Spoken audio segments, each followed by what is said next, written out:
मेरे मिट्ठू और प्यारे गिलहरी की दोस्ती देखिए। गिलहरी अपनी मिट्ठू से मिलने आई है। मिट्ठू मिट्ठू भैया गेट खोलो ना। नहीं नहीं गिलहरी बहन, मैं अभी खाना खा रहा हूँ, गेट नहीं खोलूँगा। नहीं नहीं, मुझे तो आपके घर आना है।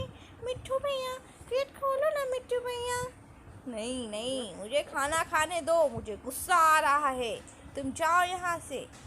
मिट्ठू भैया गेट खोलो ना मिट्ठू भैया।